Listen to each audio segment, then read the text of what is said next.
Hey, everybody. So this is the Iran update for Wednesday, February 25th. And the focus here is going to be on psychological warfare, because that's the period that we are in right now with this whole situation.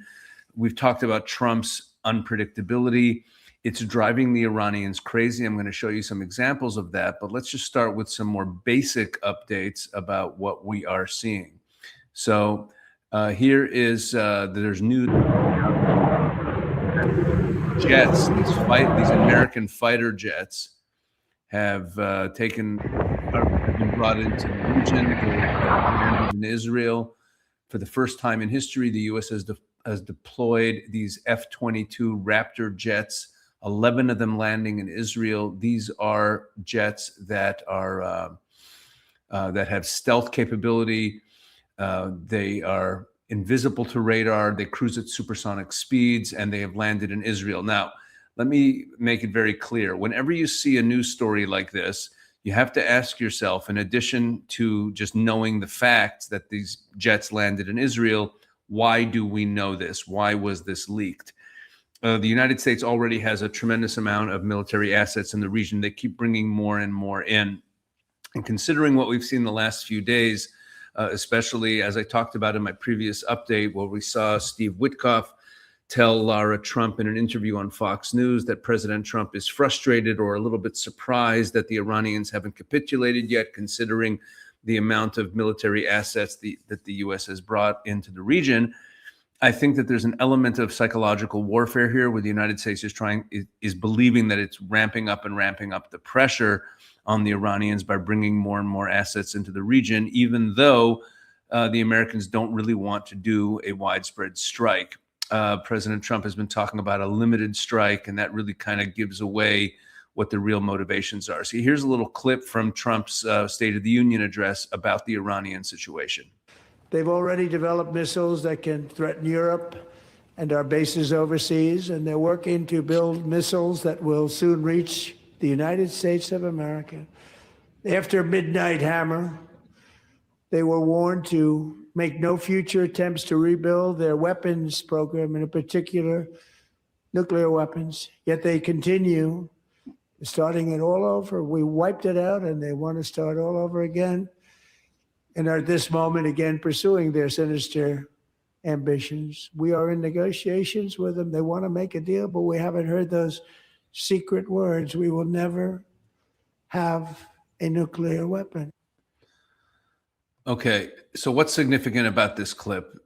It's not more of the same. What's significant about it is that Trump talked specifically about the ballistic missile threat as a threat to the United States of America, that they're developing intercontinental ballistic missiles that could reach the United States. And that's a way of signaling that for Americans, the threat is not only the nuclear, but also the ballistic missile threat. And that is important. We saw, if you go back about a week ago and more, where it sounded like Trump was only negotiating on the nuclear issue. But now we see that the ballistic missile issue is coming to the fore again. Now, we also see that in the streets of Iran, the protests have not only resumed, but have gotten pretty intense, mostly focused on the students of the university. These are students on the university campus who are clashing with the Basij. The Basij is the really brutal riot police or Secret Service.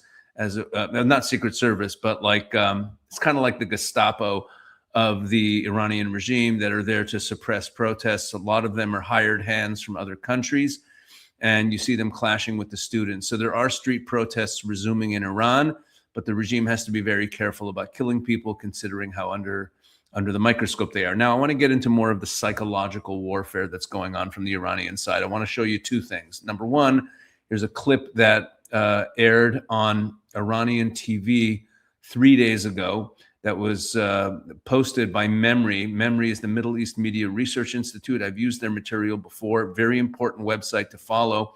They publish and translate and study what is being said in Arabic or in Persian, on what is being said in Middle Eastern media.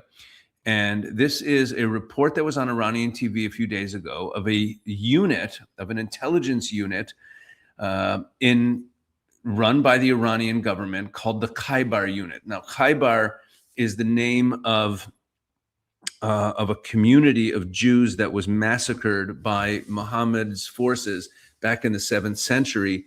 And it's a word that is often chanted, Khaybar, Khaybar al-Yahud, calling for the death of all Jews. And it references,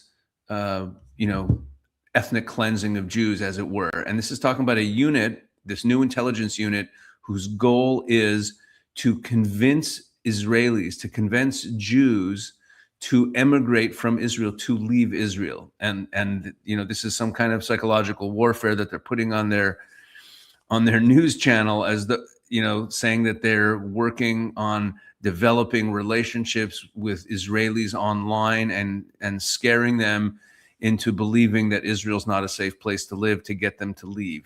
So this is a very interesting news item. Take a look at this.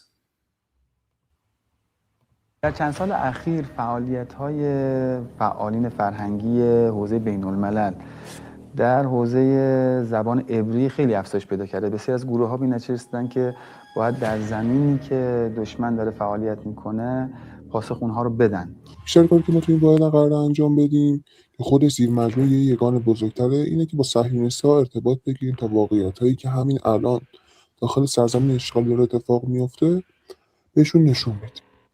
یه جامعه از متخصص‌ها و آدم‌های صاحب فن و حرفه داخل خود سرزمین‌های اشغالی هستن که از کشورهای مختلف اومدن اینجا.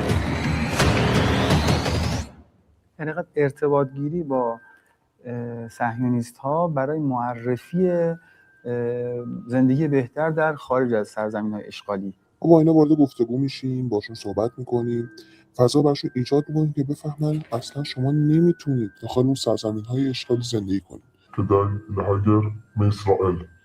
ישראל היא לא מקום טוב לחיות בו. הביטחון של ישראל נמצא בירידה.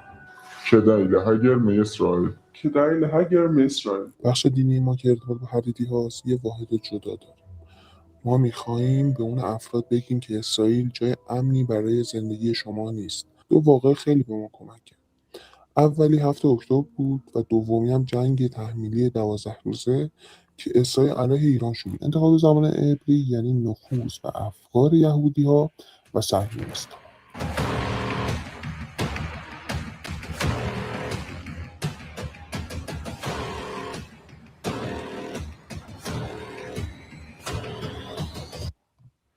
Okay, so that was I find this to be a bit strange, but it's making it seem like they've got this secret intelligence unit they're learning to speak Hebrew with these very strange accents and talking to Israelis and convincing them that Israel's not a safe place to live, that this is going to cause some sort of mass exodus of Israelis from the land of Israel. It's a very interesting piece of psychological warfare, and I want to put it together with what is on the front page of WANA Iran. WANA is the Iranian regime media, and they run an English language website as well. I've used them in previous updates. And in today's WANA, the front page story is a story that says, how does Trump conduct psychological operations? And it says it's a must read. It's the top story. If you go back to the front page, you see it's the top story or top news. And it's not really a news item. How does Trump conduct psychological operations? I've mentioned this before. Regime media in totalitarian states, often the top story or the front page story is not really news, but it's just a piece of psychological warfare or messaging. And here, so what we read here is it quotes Le Figaro, which published a report that resembled a series of loaded assertions more than conventional news. And what it does is it goes through the various things that the Americans have been saying about what's going on in Iran and says that it's just psychological warfare. Meaning, when Trump speaks about how there's dissension within Iran, like there was news circulating that Mohammad Khatami, Iran's president from 1997 to 2005, had fled, and they're saying that was false. And then they're saying that in the report in Le Figaro, it said that presidential authority in Iran had been transferred to Ali Larijani away from Masoud Pezeshkian, who's actually the president. And they're saying this is all psychological warfare. This is all psychological warfare. Trump saying that there's internal dissent, and they mention the art of the deal. That Trump is always looking for the biggest deal and looking to undermine the Iranian regime from within by saying in the media that there is dissension, is there to just to try to encourage more dissent, and that that's what Trump is doing. Another layer of the psychological operation is the internalization of the crises, emphasizing a, quote, power struggle in Tehran or executive incompetence can marginalize the role of sanctions and the maximum pressure policy, reframing economic hardship as merely the product of domestic discord. In this reframing, the roles of accuser and accused can effectively switch places in public perception. In other words, here's what Iran is saying. They're messaging to their people, to whoever might still believe them, that the reason that there's hardship in Iran is because of the American sanctions, meaning it's not because of economic collapse internally, because of incompetence of the leadership. No.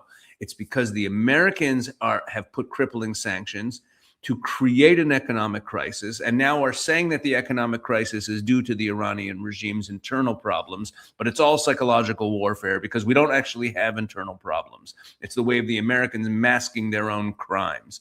So there, you see that the Iranians, and this is the front page of WANA, the Iranians are hard at work, projecting that they have all sorts of hidden plans to win this thing. They have, they're involved in a psychological, in a psyop on Israelis, and the Israelis are now, and they're instilling fear in the Israelis, and they're on to Trump's psyop on them. So there's a lot of psychological warfare going on now. That seems to me to be a good sign. It could be that the regime is panicking and worried that all of the external media, which is talking about the unrest and the instability in the leadership in Iran, which is true, there is instability. We see that Masoud Pezeshkian, the president, is basically not making public appearances anymore. Ali Larijani has taken over. He is much more out in front. And the fact that the Western media is reporting on that and reporting it as what appears to be a marginalization of Masoud Pezeshkian, who's more moderate, and Western media talking about internal discord in the Iranian regime.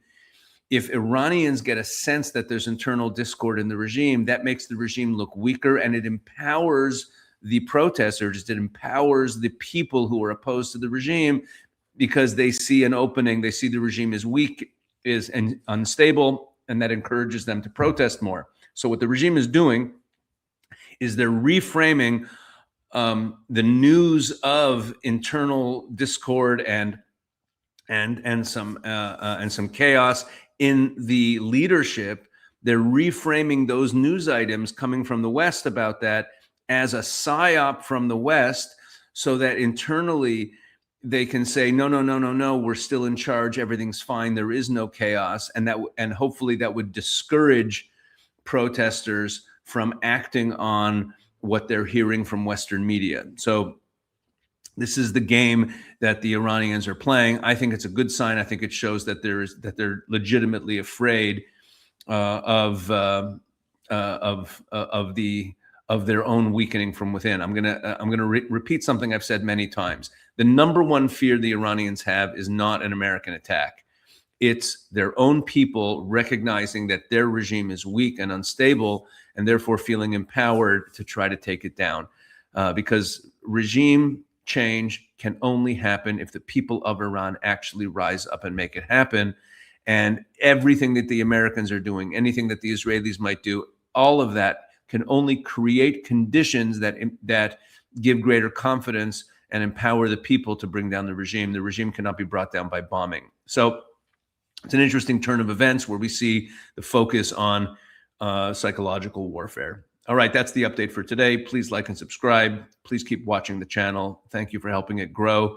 And tell everyone about what we're doing here. I think these updates I'm trying to make them useful. Let me know in the comments what you think and what you'd like me to focus on. If there's any topics that I'm not covering that you'd like to see covered. God bless.